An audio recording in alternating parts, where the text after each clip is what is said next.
ഓണവിഭവങ്ങൾക്ക് മധുരം പകരാൻ കൃഷിവകുപ്പിന്റെ അധീനതയിലുള്ള പന്തളം കടയ്ക്കാട് കരിമ്പ് വിത്തുൽപാദന കേന്ദ്രത്തിൽ പന്തളം ശർക്കരയുടെ ഉൽപാദനം ആരംഭിച്ചു. അത്തം മുതൽ വിൽപ്പന തുടങ്ങും. മധ്യ തിരുവിതാംകൂറിൽ ആവശ്യക്കാർ ഏറെയുള്ള ശർക്കര കൃഷിഫാമിലെ കൗണ്ടറിൽ കൂടി മാത്രമാണ് വിൽപ്പന.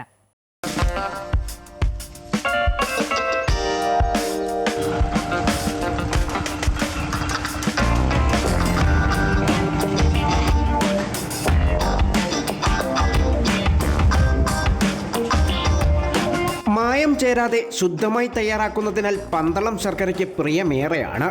ഓണവിപണി ലക്ഷ്യമിട്ടാണ് ഇപ്പോൾ നിർമ്മാണം തകൃതിയായി പുരോഗമിക്കുന്നത്.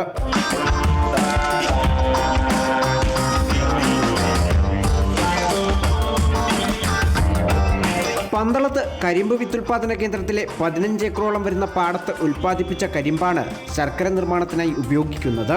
കഴിഞ്ഞ വർഷം ഉൽപ്പാദനം 2.5 ടൺ മാത്രമായിരുന്നു. എന്നാൽ ആവശ്യക്കാർ ഏറെ ഉണ്ടായിരുന്നു. ഇത്തവണ ആ കുറവ് നികത്താൻ 8 ടണ്ണിൽ കുറയാതെ ഉൽപ്പാദനം നടത്താനാണ് ലക്ഷ്യമിടുന്നത്. ഏകദേശം ഒരു 8 ടൺ ശർക്കര ഈ വർഷം നമ്മൾ പ്രതീക്ഷിക്കുന്നത്. നമ്മളിപ്പോൾ മാധുരി എന്ന് പറയുന്ന ഒരു വെറൈറ്റിയാണ് ഇവിടെ ചെയ്തിരിക്കുന്നത്.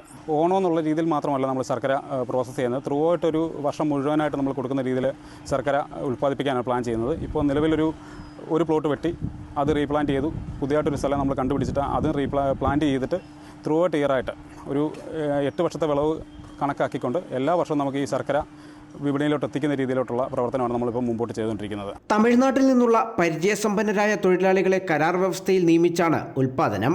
ഫില്ലിംഗ് മെഷീന്റെ സഹായത്തോടെ ശർക്കര പാക്കറ്റുകളിലാക്കുന്ന ജോലികൾ ഇപ്പോൾ തകൃതിയായി നടക്കുന്നുണ്ട്. പതിയൻ ശർക്കര കിലോയ്ക്ക് 140 രൂപയും ചുക്കുണ്ടയ്ക്ക് 160 രൂപയുമാണ് വില.